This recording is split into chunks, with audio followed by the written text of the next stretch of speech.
The new survival horror game, Alone in the Dark. Let's get you a good understanding of this game in just 3 minutes, without any story spoilers, except for some early game stuff we have already seen in the trailers.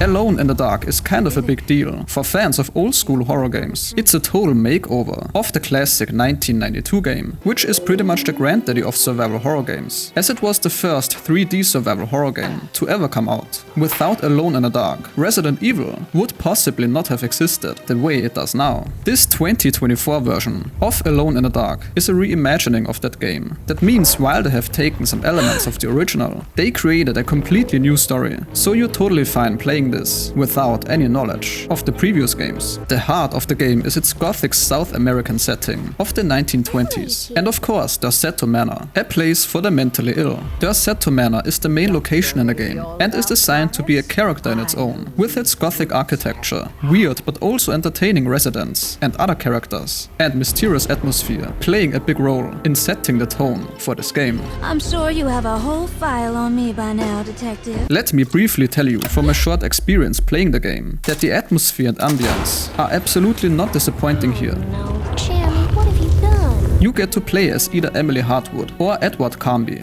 Emily is looking for her missing uncle with the private investigator she hired. That would be Edward Carnby. Once they get to the Dorsetto Manor, they find themselves tangled in a web of mysteries involving odd residents, portals to creepy worlds, and of course monsters. It wouldn't be a survival game without them. Characters you meet will react differently to you, depending on the character you're playing. Therefore, a second playthrough is pretty much mandatory for the best experience. Gameplay-wise, they are ditching the old fixed camera angles for an over-the-shoulder view, kinda like what the Resident Evil remakes did, which is great because it allows clever use of angles to increase the tension. You'll get to fight off the creeps with guns or melee weapons. They are aiming to keep the action pretty engaging. There is a focus on conserving ammo, so the gameplay is pretty strategic, where avoiding conflict might sometimes be the best approach. Jodie Comer voices Emily Hartwood, and Stranger Things star David Harbour voices Edward Carnby. It's also worth mentioning that the game is being directed by Michael Hedberg, who is known for his work in Soma and Amnesia: The Dark Descent, both great horror games.